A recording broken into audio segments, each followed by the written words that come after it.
here, and today I am bringing you a kind of late April week 4 reading wrap-up, just because I've been busy the last few days of May, and I haven't had motivation to film. So, there we go. I have no excuses. But let's start with the books. So, I kind of want to revisit Mistborn just for a second. This is in no way me taking back my previous thoughts on Mistborn. I'm going to link my video. I discuss it here. But there were a couple things pointed out to me and other stuff. So on Instagram, someone had pointed out to me that, hey, this book was actually written before Brandon Sanderson, was a part of Writing Excuses, and that his time on Writing Excuses definitely is shown in his later books, and so just to kind of like be patient with him and keep going. And then just the other day, I was listening to an episode of Writing Excuses where they were discussing writing female characters in fiction, and Brandon Sanderson was like, hey, in Mistborn, I made a really stupid mistake, and was like, I had one female character who was like the strong female character, and I made nobody else a female, and that was really dumb of me. And he said that his other books are not like that, but that does not excuse how it was handled in Mistborn, and I just really, really appreciated him, like, acknowledging that, like, hey, I did something dumb, and I shouldn't do that in my writing. And so it just makes me more excited to keep going with Mistborn and to maybe read his other works to see how they compare and how he improved and the ways that he addresses that. And so, again, this is not taking back my previous opinions on Mistborn, but just me saying, hey, Brandon, thank you for acknowledging your mistakes, and that makes me want to read your writing more. So, go you. So, back to the books I actually read the last week of April, and of course the first one was Blade Bound by Chloe Neal. This was the final book in the Chicagoland Vampires series, book number 13, and I can't believe this series is over. Like, I still can't believe it's over. It's over. Chicagoland Vampires is over.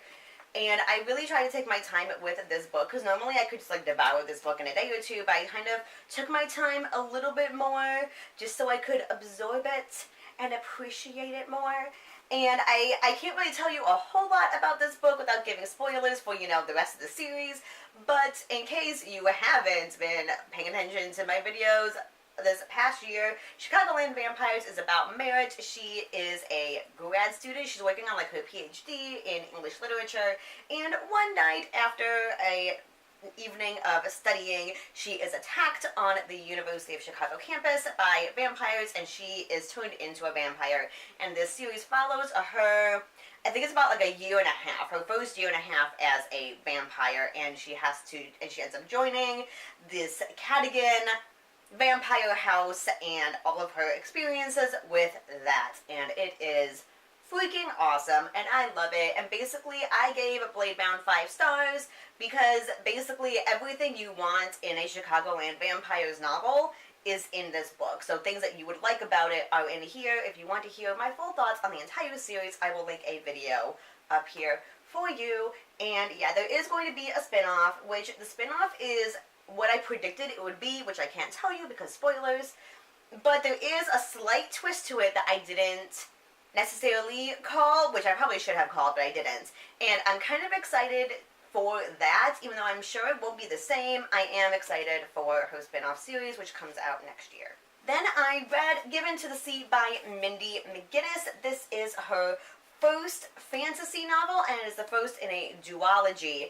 And I technically finished this book on May 1st, but since I read most of it at the end of April, I'm putting it in my April wrap-up, not my May wrap-up. And this was good. I'm giving it like 3.5 stars. And I wish I could give it more because I really like Mindy McGinnis, but part of it was because I had a very hard time getting into this book. Like, by the time I got to like the 50 to 75 page mark, maybe a little over 75 pages, I started to get into it a lot more, and I was really getting into the style of the writing and who the characters were and the storyline. I was getting into that a lot more, which really isn't that bad, but just for some reason, those first like 50 to 75 pages were really, really hard for me to get into.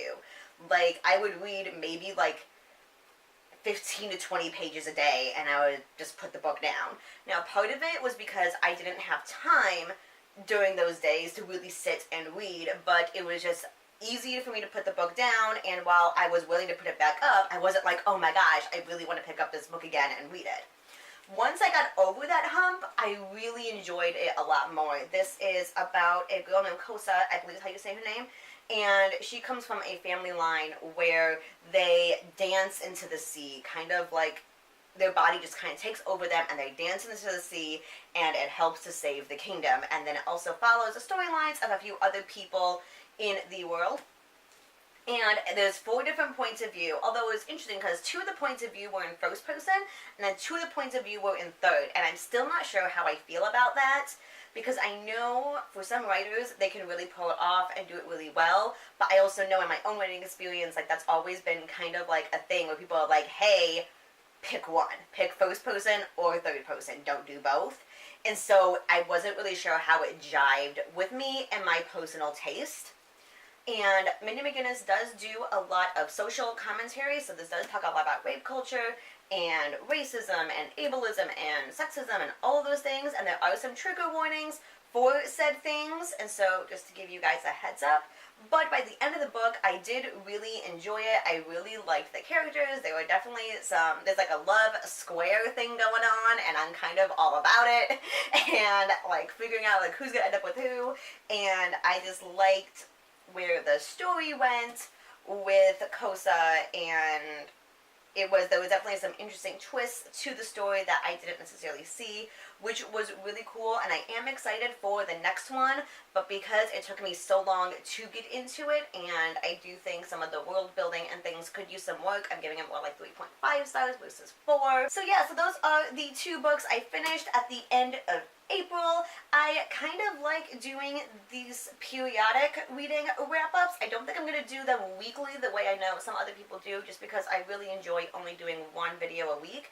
So I think I'm going to do bi-monthly wrap-ups starting in May. So look for my first half of May wrap-up around maybe like May 15th-ish. And so that way I'm only adding 1 video a month in addition to my other videos versus like 4. So yeah, I'm super excited. I want to know what you read in April. Did you like them? Have you read any of these books? And what do you plan on reading in May? And I will see you guys soon with another video at some point. So thanks for watching, and I'll see you later. Bye!